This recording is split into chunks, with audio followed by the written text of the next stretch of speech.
What's behind the bright lights of the sky signs? Here's the biggest one of them all. Let's take it apart and see what makes it click. A regular forest of globes. Enough steel for a skyscraper. And that's what it is. 23 stories high. By day, this sparkling giant of the night needs a lot of care. What are those things up there? Flies? No, sir. They're the men behind the bright lights. Sign monkeys who scramble about this sky alphabet as easy as A, B, C. They're a hard-working crew who shinny up and down a lot of ropes to be sure that every one of these millions of lights will keep on duty through the night. You have to know your ropes to get anywhere in this contraption. A bosun chair it's called. And it's just like those the sailors use when they repair the rigging on a boat. If your feet don't get mixed up in starting, you're okay. There is a knack to this. Like picking flowers in a glass garden.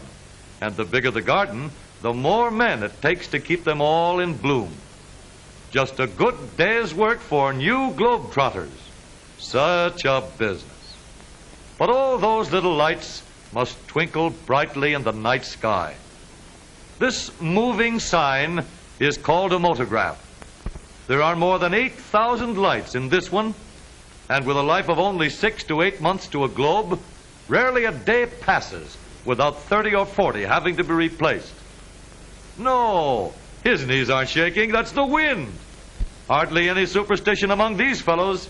Cat's feet are a lot more help than rabbit's feet.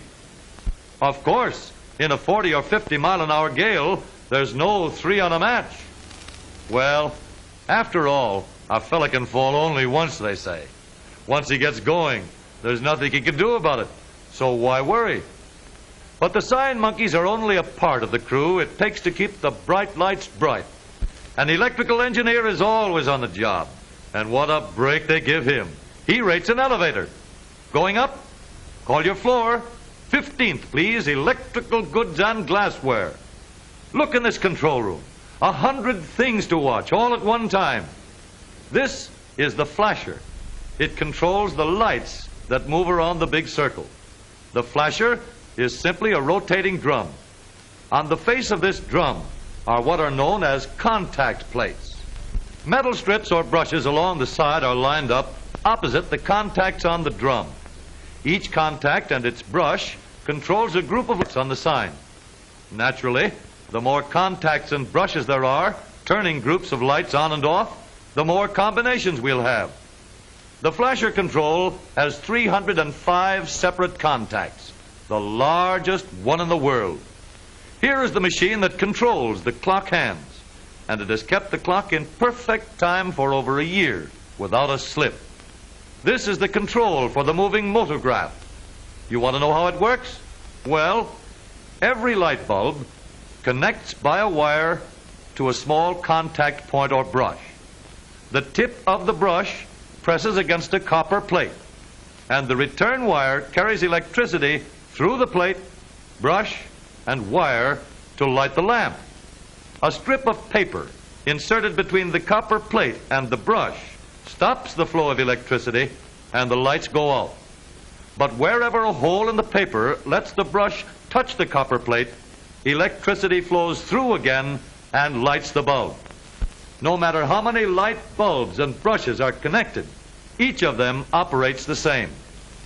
This is a motograph sign panel studded with thousands of light bulbs. And this is the contact board on the motograph control, carrying thousands of brushes.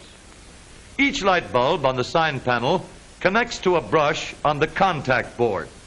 A copper plate is hinged to the contact board, and a wire goes to the plate. As the copper plate is pressed against the brushes, electricity passes from the plate through the brushes and wires to the lights, and they all go on. If a strip of paper is passed between the copper plate and the brushes, the lights will all go out. But wherever holes in the paper permit any brushes to touch the copper plate, the lights connected to these brushes will go on. The message is punched in a roll of heavy paper, like a player piano roll. When the paper travels between the brushes and the copper plate, different groups of lights on the sign panel flash on and off. and when running, makes you think the lights are moving when they're not. Now, let's have another look at the motograph control. These wires leading from the lights all connect with the brushes at the back of the contact board. The paper carrying the motograph message is put between the brushes and the copper plate door. Then the plate goes against the paper and the brushes are clamped into place. The rest of the paper record is put on rollers so it will run through the motograph smoothly. The switch is turned on, the motograph goes into action, and the animated message is flashed across the display. And so, clambering over the face of this giant of the night, the man behind the bright lights has only to be a combination engineer, electrician, strongman, juggler, and the man on the flying trapeze. Anyhow, there's very little traffic up here. Just think of the poor pedestrians down there, dodging back and forth among those cars. What chances people do take. A fellow is certainly a lot safer up here.